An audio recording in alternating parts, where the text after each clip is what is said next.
प्यारे बच्चों नमस्कार। मैथ के इस लेक्चर में आप सभी का स्वागत है। तो बच्चों आज आपके इनफाइनाइट सीरीज का लेक्चर नंबर 6, जिसके अंदर हम आपके जो डीएलएम्बर्ट रेशियो टेस्ट है उससे रिलेटेड एक क्वेश्चन डिस्कस करेंगे और आज एक नया टेस्ट और हम डिस्कस करेंगे रैबिट टेस्ट, ठीक है, जिसका क्या बेसिक सिस्टम मतलब होगा और उससे रिलेटेड कुछ क्वेश्चन भी डिस्कस करेंगे। तो पहले एक क्वेश्चन हम जो रेशियो टेस्ट जो डीएलएम्बर्ट रेशियो टेस्ट आपको बताया गया उससे रिलेटेड तो एक क्वेश्चन हमारे पास कि इसकी में कन्वर्जेंसी चेक करनी है सीरीज की। क्वेश्चन है कि 1 स्क्वायर फिर 2 स्क्वायर एक्स फिर 3 स्क्वायर एक्स फिर इस तरीके से चल रहा है। और यहाँ पे इस क्वेश्चन की एक सबसे अच्छी खासियत क्या है कि आपको यहाँ पे nth टर्म दी हुई है, यानी जो आपके पास u1 है वो दिया गया है वो है एक्स स्क्वायर एक्स की पावर n-1। इतनी बात समझ आ गई होगी, कोई डाउट है? आगे देखिए, इसके बाद हम क्या निकालेंगे u1 प्लस 1। बताइए आपको सिस्टम, यानी जहां जहां आपको n दिखाई दे रहा है वहां आप n प्लस 1 यूज कीजिए। तो ये हो जाएगा n प्लस 1 का होल स्क्वायर x की पावर n प्लस 1 माइनस 1। तो ये हो जाएगा n प्लस 1 का होल स्क्वायर और x की पावर n। इधर बस समझ आ गई। इसके बाद आपको रेशियो निकालना है u1 और u1 प्लस 1 का। बात समझ याद आ रही है क्या कुछ? आपको u1 अपॉन u1 प्लस 1 निकालना है। u1 अपॉन u1 प्लस 1 क्या होगा? तो आप दिखोगे यहाँ पे n स्क्वायर x की power n-1 divide by n plus 1 का होल स्क्वायर x की पावर n। अब यदि मैं इससे n कॉमन लूँ तो n स्क्वायर आ जाएगा, यह आ जाएगा 1 प्लस 1 बाई n की whole square dot 1 by x। यह आ गया मेरे पास u1 अपॉन u1 प्लस 1। लेकिन जो ये रेशियो होता है वो निकलता है limit n tend to infinity के ऊपर। तो जब स्टूडेंट आप यहाँ पे limit n tend to infinity use करोगे तो ये देखो n स्क्वायर से n स्क्वायर कैंसिल हो जाएगा। तो u1 अपॉन u1 प्लस 1 क्या हो जाएगा? 1 अपॉन 1 प्लस 0 का whole square dot 1 upon x. तो ये डायरेक्टली बच्चों हमारे पास 1 अपॉन एक्स आ जाएगा, क्योंकि 1 अपॉन 1 का स्क्वायर 1 होगा। क्लियर है? इतनी बात समझ आ गई होगी। अब आगे बढ़ते हैं। अब आपको यदि याद हो तो मैंने बताया था कि यदि u1 upon u1 plus 1 is greater than 1 तो अभिसारी, u1 upon u1 plus 1 less than 1 तो अपसारी। और यदि u1 upon u1 plus 1 equal 1, उस कंडीशन में जो आपके टेस्ट है वो क्या हो जाता है? फेल हो जाता है। यानी फिर इस टेस्ट से हमें ये पता नहीं चल पाएगा कि उसकी नेचर क्या है, अभिसारी है या अपसारी। उसके बाद हम अलग टेस्ट पे आते हैं। तो सबसे पहले देखिए, ये कंप्लीट स्टूडेंट इस क्वेश्चन का जो आंसर है वो x के ऊपर बेस्ड हो गया या नहीं हो गया? पहले ये देखो आप, ये क्वेश्चन जो है वो कंप्लीट आपका किसके ऊपर डिपेंड कर गया? अब ये कंप्लीट आपका x के ऊपर डिपेंड कर गया। कहने का अर्थ ये हो गया कि यदि 1 अपॉन एक्स ग्रेटर देन 1 है तब तो ये अभिसारी होगा। ठीक है, इसको मैं एक बार इरेज करके लिख देता हूँ यहाँ पे।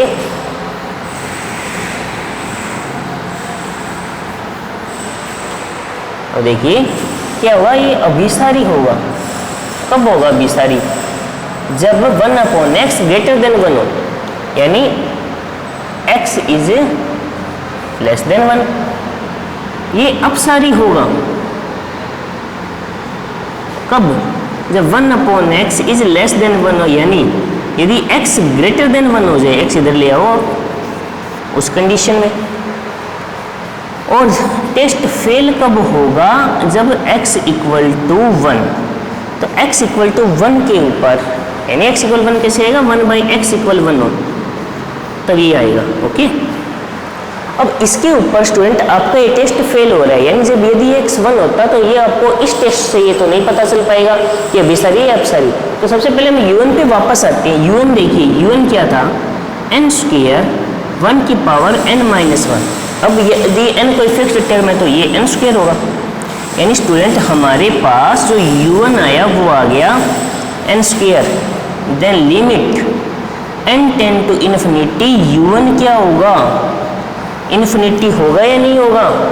और आपको याद है कि यदि limit n tend to infinity u1 इन्फिनिटी की ओर जाए तो यदि मान लीजिए इसका ये जो टर्म है, इसका ये जो पद है वो इन्फिनिटी की ओर जाएगा, तो सीरीज है उसका सम भी क्या होगा, इन्फिनिटी हो जाएगा, अनंत हो जाएगा। और Sn अनंत होते ही आपकी सीरीज क्या हो जाएगी, अपसारी, यानी x = 1 जब होगा तब ये क्या हो जाएगी, अपसारी। तो देखो बच्चों, अपसारी आपके पास दो केस में आया है, ग्रेटर देन और इक्वल। तो जब x ≥ 1 तो अपसारी होना चाहिए,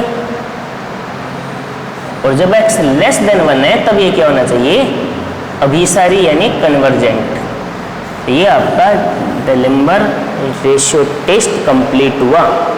बात समझ आई है नहीं है, आराम से देखिए, कोई डाउट है बताइए, किसी को स्क्रीनशॉट लेना हो तो वो भी ले सकता है। ठीक है, प्रोसेस बच्चों समझ आ जानी चाहिए आपकी। ठीक है, क्लियर होगी सिर्फ un/un+1। बस मैं आपको स्टार्टिंग से एक बात रिपीट करता आ रहा हूँ कि un पता लगाना आपको आना जरूरी है। पहले तो हम इसके एग्जाम्पल करें, हम बाद में फिर कुछ जो बढ़िया क्वेश्चन आपकी बुक है उन सभी को करेंगे। ठीक है, तो ये एक सिंपल सा टेस्ट है, इससे बहुत कम क्वेश्चन का पूछे जाते हैं। ठीक है, अब बच्चों जो आपका मुख्य टेस्ट स्टार्ट हो रहा है वो है रैबिट टेस्ट। तो रैबिट टेस्ट क्या होता है, क्या उसकी आपको प्रोसेस याद रखनी है, वो सब जानकारी अब आपको समझनी है। फिर उससे रिलेटेड कुछ क्वेश्चन भी हम करेंगे। ठीक है, तो चलो आज की जो इस लेक्चर की कहानी है वो रहेगी रैबिट टेस्ट के ऊपर डिपेंड पूरी। रैबिट टेस्ट सबसे पहले कब यूज करो, जब पीछे वाले टेस्ट यूज ना कर पाओ तब रैबिट टेस्ट पे आओ। यदि कोई स्टूडेंट ऐसा है जिसको स्टार्टिंग के जो टेस्ट है, जैसे आपको एक कंपैरिजन टेस्ट बताया गया है, एक आपको रेशियो टेस्ट बता दिया, इन दो से भी आपका क्वेश्चन सॉल्व हो रहा है, कोई दिक्कत नहीं, आप इन दो से कर सकते हो। लेकिन यदि मान लीजिए इन दो से क्वेश्चन सॉल्व नहीं हो पा रहा, तब आपको नेक्स्ट टेस्ट के ऊपर आना पड़ेगा। ठीक है, रैबिट टेस्ट के ऊपर। अब मान लीजिए कभी आपको सर तो जरूरी रैबिट टेस्ट लगाना, मतलब जरूरी नहीं है, लेकिन यदि मान लो क्वेश्चन आपको ये दे दिया है कि जो कोई सीरीज दे दो, जैसे मान लो मैं क्वेश्चन दे दूँ कि मैं कह दूँ ये सीरीज की कन्वर्जेंसी चेक करो रैबिट टेस्ट के द्वारा, तब आपके लिए वो कंपलसरी हो जाता है रैबिट टेस्ट लगाना। ठीक है, इसलिए जितने भी टेस्ट है वो आने कंपलसरी है। हाँ, एग्जाम में यदि बाय नेम नहीं आता तो आपकी मर्जी रहेगी, आप कोई भी टेस्ट यूज कर सकते हो, पर यदि बाय नेम आ जाता है कि रैबिट टेस्ट से ही करो या कंपैरिजन टेस्ट से ही करो, तब आपको वही टेस्ट लगाना पड़ेगा। क्लियर हो गई होगी बात। तो रैबिट टेस्ट में क्या होता है, आपको वैल्यू फाइंड आउट करने limit n tend to infinity n into un/un+1 - 1 = L की। ठीक है, आपको क्या फाइंड आउट करना है, सबसे पहले कि आप un/un+1। अब देखो आप कहोगे सर कैसे, तो देखो बच्चों आप स्टेप बाय स्टेप आगे बढ़े हो ना। कि पहले आपने un/un+1 निकालना सीखा, तो ये वैल्यू तो निकलेगी, यानी पीछे वाला टेस्ट इसके अंदर आ रहा है अब। लेकिन जब वो अप्लाई ढंग से नहीं हो पा रहा है, तब हम क्या करेंगे, इस टेस्ट पे आएंगे, तब -1 करेंगे, सोल्व करेंगे, आगे 1 लगाएंगे। यदि इस केस में जो L है वो ग्रेटर देन 1, तो आप क्या लिखोगे, अभिसारी है।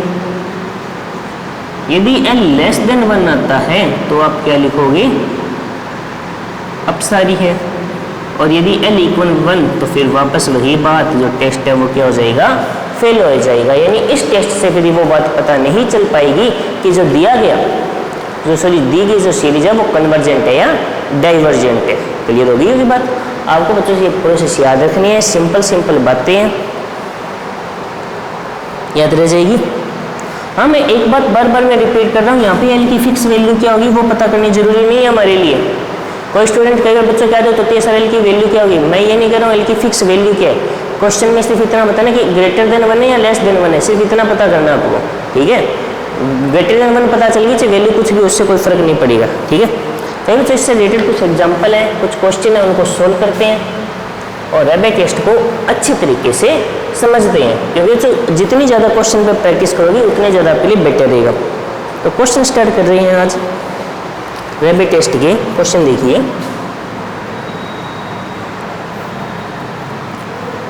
1 + 3/7x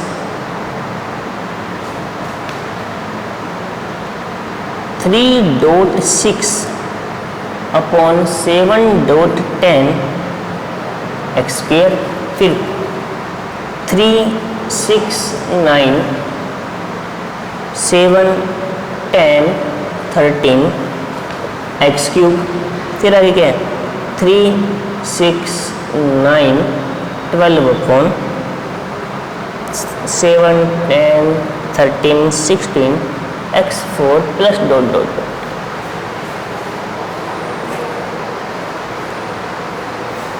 अब बच्चों जो क्वेश्चन को समझना जो आपके लिए सबसे इंपॉर्टेंट बात है वो है UN कि UN क्या हुआ।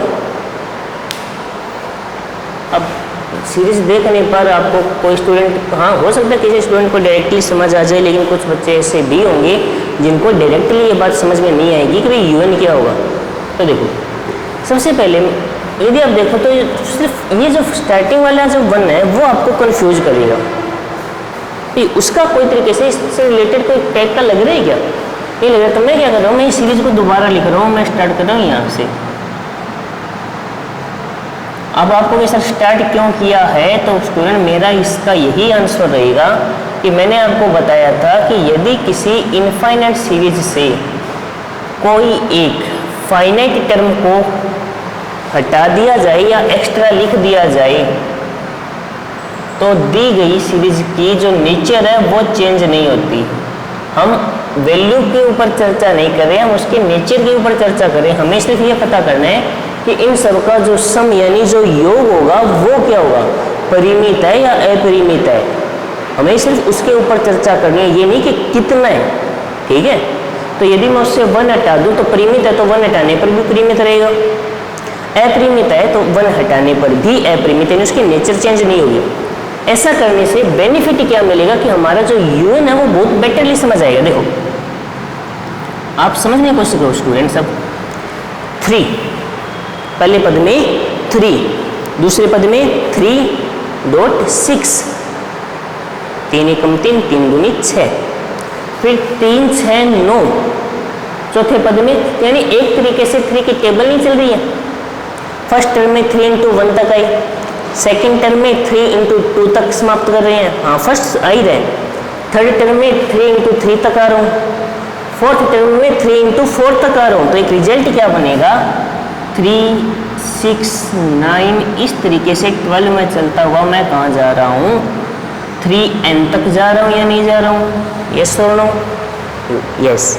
क्योंकि 3 को 3 into 1 लिखो, 6 को 3 into 2, यानी दूसरा पद है तो 2 मल्टीप्लाई हो रहे हैं।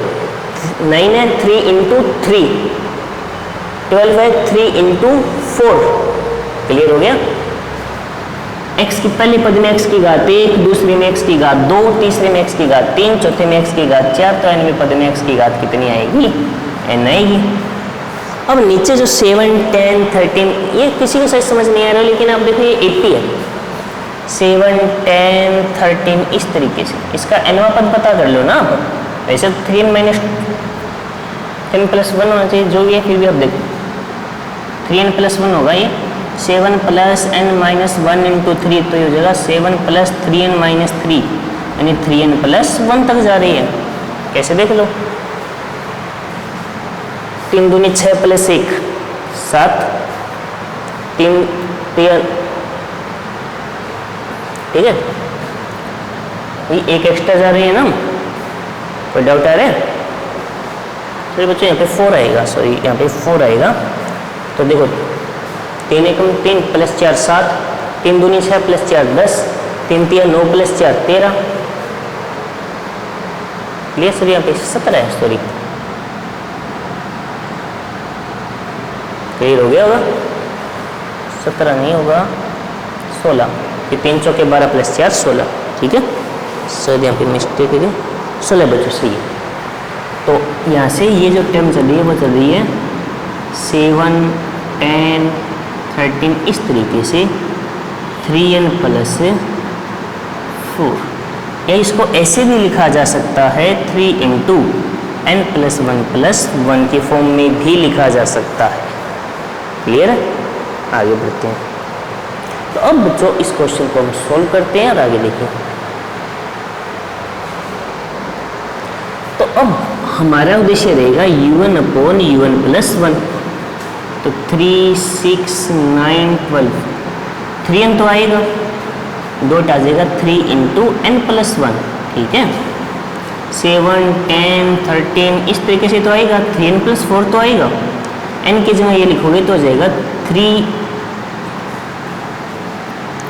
3n प्लस 7 हो जाएगा शायद, देख सकते हो 3n प्लस 4 है, आप उसमें n प्लस 1 पुट कर दो तो जाएगा 3n प्लस 3 प्लस 4 यानी 3n प्लस 7, ठीक है।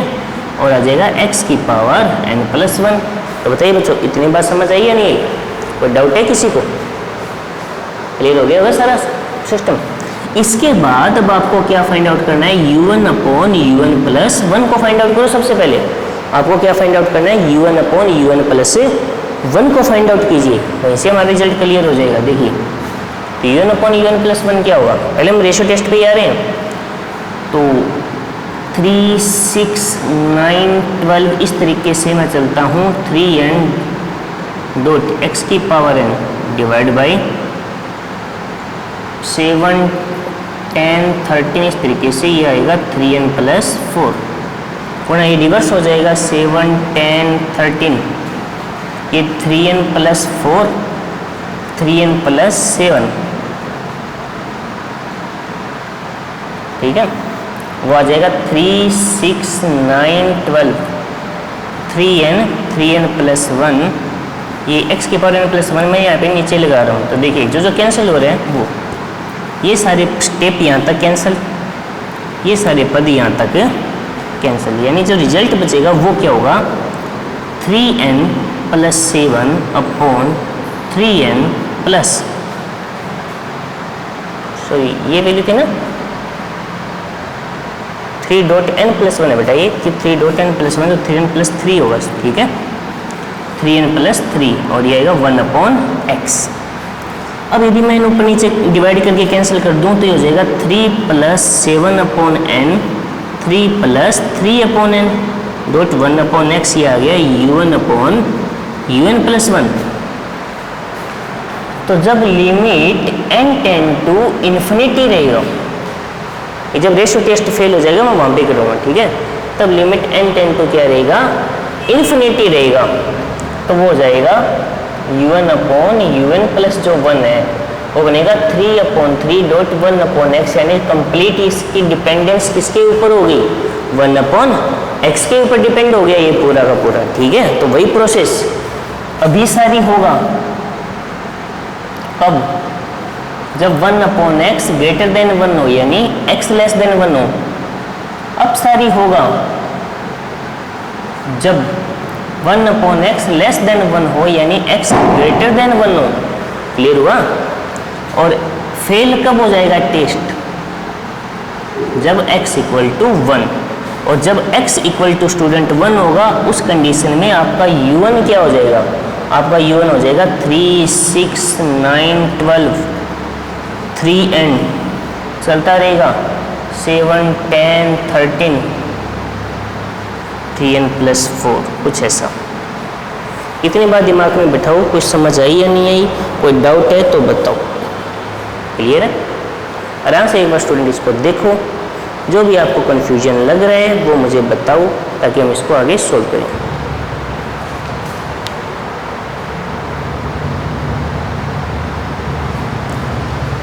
इतनी बात समझ आ रही होगी तो स्क्रीनशॉट लेके रखना चाहते हैं स्क्रीनशॉट ले लो। बाकी इस क्वेश्चन को मैं एक बार रिपीट कर देता हूँ वापस, ठीक है। क्वेश्चन को स्टूडेंट में रिपीट कर रहा हूँ, ध्यान से समझिए कि 1 प्लस 3 अपॉन 7x 3.6 7.10 इस तरीके से कोई सीरीज चल रही है। सबसे पहला काम आपका ये रहेगा कि आप रेशियो टेस्ट के ऊपर आइए, कि जहाँ पे रेशियो टेस्ट फेल हो जाए ना हम वहाँ पे रैबिट टेस्ट पे आएंगे। तो रेशियो टेस्ट मैंने अप्लाई किया तो मैंने सबसे पहले u1 पता कर लिया। u1 आप देख सकते हो एक टर्म को हटा के चला, हो सकता है कोई बुक का क्वेश्चन हो वहाँ पे स्टार्टिंग से। तो बच्चों मैं आपको स्टार्टिंग ये कह रहा हूँ कि यदि एक पद नहीं 2 या 3 पद हटाने के बाद भी सीरीज की नेचर इफेक्ट नहीं होगी, तो यदि वो परिमित सीरीज स्टार्टिंग में पद परिमित है, लास्ट में जाके योग अनंत हो रहा है, पद तो अनंत नहीं है। तो यहाँ पे देखो एक है, एक परिमित राशि हटा दूँ तो नेचर पे कोई इफेक्ट नहीं होगा, यानी इसकी जो प्रकृति है सीरीज की वो चेंज नहीं होगी। अभी सारी है तो अब अभी सारी रहेगी, अब सारी है तो अब सारी रहेगी। तो इसलिए मैंने एक को हटाया। एक को हटाने के बाद आप देखो, खुद देखिए कि आपको एक सिंपल पद दिखाई दे रही है या नहीं दे रही है। यानी ऊपर तो एक 3 की टेबल दिखाई दे रही है, 3, 6, 9, 12 कुछ ऐसा। तो 3n की शेप बना दी। पहले पद में x की घात 1, दूसरे में 2, तीसरे में 3, चौथे में 4 यानी x की घात n। नीचे 7, 10, 13, 16 इनको सोल्व किया तो मैंने AP बन रही है, अभी दिख रहा है कि 3 का डिफरेंस बढ़ रहा है। AP का n पद बना लिया। फिर UN+1 निकाला। n+1 टर्म के लिए मैंने क्या किया, एक एक टर्म एक्स्ट्रा ही बढ़ेंगी ना, बिकॉज सोचता कि सर यहाँ पे रख दो, यहाँ पे रखेंगे, लेकिन ये पद तो उसमें रहेगा, आगे वाला मल्टीप्लाई में लग रहा है, तो n के जगह +1 का भी पद बना दिए। फिर मैंने क्या किया, UN/UN+1 किया। जो कैंसिल होते हैं उनको कैंसिल कर दो, जो बची हुई वैल्यू उनको रख लो। इतनी बात समझ आ गई होगी, क्लियर है। तो जब limit n tend to infinity लगा के मैंने देखा तो ये आ रहा है 1/x, यानी ये भी रेशो टेस्ट में इसको तो x के ऊपर डाल दिया, भाई x है वो उस पर डिपेंड है। तो x की नेचर यदि x लेस देन 1 है तो अभिसारी होगा, लेकिन ग्रेटर देन 1 है तो अपसारी होगा। परंतु यदि इक्वल 1 हो तब क्या होगा, अब इक्वल 1 होने पर UN कुछ ऐसा बन गया, यहाँ पे आपके कंफ्यूजन हो गया। अब रेशो टेस्ट से तो डायरेक्टली नहीं पता चलेगा। कोई बच्चा ये कहे कि सर हम वो कंपेरिजन लगा लेते हैं, कंपेरिजन भी लगाना टफ होगा, तो अब रैबिट टेस्ट की आएगी बारी, ठीक है। तो अब इस क्वेश्चन को कंप्लीट करने के लिए हम रैबिट टेस्ट पे आते हैं, तो इधर ही लिख देते हैं, छोटी सी बात है। फिर रैबिट टेस्ट को हमने क्या लिखा था कि जब यदि आपको याद हो x=1 के ऊपर चेक करना है, रैबिट टेस्ट था n UN+1 -1, कुछ ये राशि थी, ये ग्रेटर देन 1 तो अभिसारी, लेस देन 1 तो अपसारी। तो x=1 पे जब x=1 होगा तब UN/UN+1 क्या होगा, आगे याद रखना, तो limit n tend to infinity ही है, ठीक है। तो वहां पे रखूंगा तो आएगा 3n+7/3n+3। ये आप UN/UN+1 की वैल्यू लोगे कब, जब x कितना होगा 1। आपको सर पूरी फाइंड आउट करो, जब आप एक बार फाइंड आउट कर चुके हो तो दोबारा करने की जरूरत थोड़ी ना रहेगी। अब तो बात समझ आ गई, तो सीधे यहाँ पे यूज कीजिए। तो क्वेश्चन बनेगा limit n tend to infinity n 3n+7/3n+3 minus का 1। जब आप स्टूडेंट यहाँ पे 3n+3 एलसीएम लोगे तो इधर मल्टीप्लाई में आएगा, तो 3n+7 -3n-3 ये गया। 7 - 3 कितना होता है 4, तो 4n/3n+3, n से ऊपर नीचे डिवाइड कर दीजिए, तो limit n tend to infinity हो जाएगा 4/3 + 3/n, तो ये 0 हो जाएगा, तो ये आएगा 4/3 यानी ग्रेटर देन 1। और यदि ये ग्रेटर देन 1 है तो ये क्या हो जाएगा अभिसारी। तो आपने देखा था कि यदि 1/x इज ग्रेटर देन 1 तो अभिसारी होते नहीं, x less than 1। x less than 1 और x इक्वल 1 इन दो केस पर, अर्थात x ग्रेटर इक्वल 1 हो तब तो ये क्वेश्चन होगा अभिसारी। और जब x लेस देन है बेटा, ग्रेटर देन नहीं है, लेस देन है, ठीक है, और x ग्रेटर देन 1 है तब ये क्या होगा अपसारी। ये आपका क्वेश्चन अब कंप्लीट हुआ है जो रैबिट टेस्ट से। अब बात समझ में आ गई, रैबिट टेस्ट लगाना कब है, स्टार्टिंग में मत लगा देना। सबसे पहले आप क्या करोगे, UN/UN+1 फाइंड आउट करोगे। वो फाइंड आउट किया, limit n tend to infinity लगाओ, उसके ऊपर देखो सबसे पहले, क्लियर है। यदि उसके ऊपर देखने पर आपको पूरा क्वेश्चन कंप्लीट हो रहा है, खत्म कर दो, कोई दिक्कत नहीं। यदि वहाँ पे फिनिश नहीं हो रहा है तो भी आपने देखा कि x की दो कंडीशन ग्रेटर और लेस देन है तो अभी सारी ग्रेटर है अपसारी, लेकिन x=1 पे आपका UN कुछ ऐसा बन रहा है जिसके ऊपर सीधा चेक करना एक बार काफ़ी डिफिकल्ट हो रहा है या नहीं हो रहा है, ये बहुत ज़्यादा डिफिकल्ट हो रहा है, मेरे को भी दिख रहा है।